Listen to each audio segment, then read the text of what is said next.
Pour construire son intelligence, l'être humain qui vient de naître commence par fixer dans les fibres de son cerveau les informations qu'il perçoit du monde extérieur.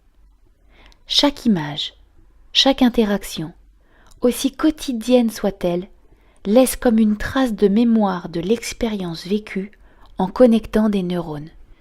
Ces connexions de neurones s'appellent des synapses. Elles commencent à se former dans le ventre de la mère, puis augmentent de façon extrêmement rapide dès la naissance. 700 à 1000 nouvelles connexions par seconde se créent pendant les 5 premières années de la vie.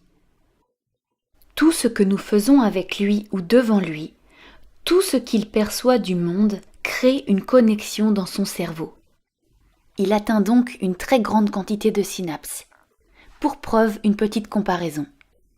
Le réseau Internet mondial possède 100 000 milliards de connexions entre ses pages web.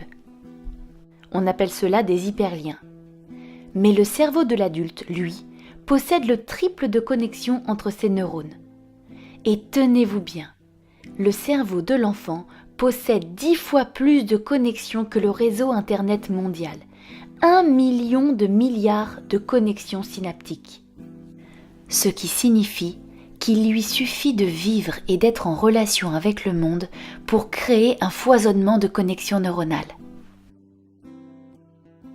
Il est bien évident qu'un manque d'étayage et d'exploration lors de cette période affame le cerveau et abîme la construction de l'intelligence. Car de la même façon que des fondations fragiles compromettent la stabilité d'une maison, de faibles fondations créées par le bébé altèrent l'architecture cérébrale de l'adulte qu'il sera. Lors de cette période, il est donc essentiel de nourrir le cerveau en interagissant positivement avec l'enfant et en le laissant explorer le monde. Ensuite, après cette période de création de milliards de connexions neuronales, le cerveau commence à faire le ménage. Car vous l'aurez remarqué, grandir, c'est perdre plus de 2/3 de ses possibilités et devenir expert du tiers le plus utilisé. Donc pas d'inquiétude, l'être humain en grandissant ne devient pas moins intelligent, il devient spécialiste de la langue, de la culture, des comportements qu'il a régulièrement perçus et reproduits. En effet, après avoir réalisé de nombreuses connexions, les connexions les plus souvent utilisées vont se renforcer.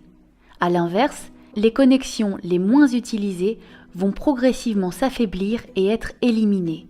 On appelle cela l'élagage synaptique. Retenons bien cela. Le cerveau ne conserve pas forcément les connexions des meilleures expériences. Il conserve les connexions des expériences les plus fréquentes.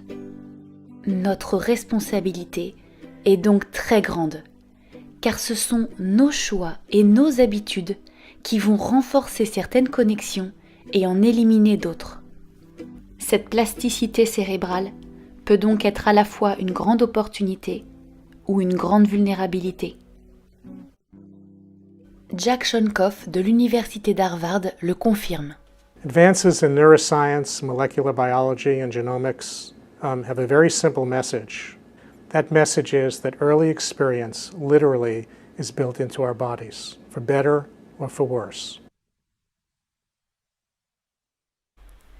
Surveillons donc nos habitudes, car elles structurent directement le cerveau de l'enfant. Tout cela pour dire que le cerveau se nourrit de nous et du monde, alors offrons-le lui et offrons-lui le meilleur. If I was a flower growing wild and free, all I'd want is you to be my sweet honeybee. And if I was a tree growing tall and green, all I'd want is you to shade me and be my leaves.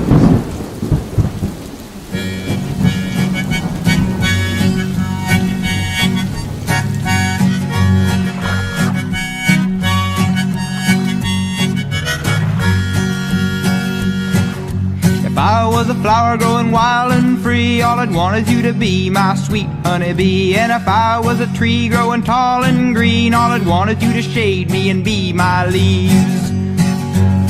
All I want is you, will you be my bride? Take me by the hand and stand by my side. All I want is you, will you stay with me?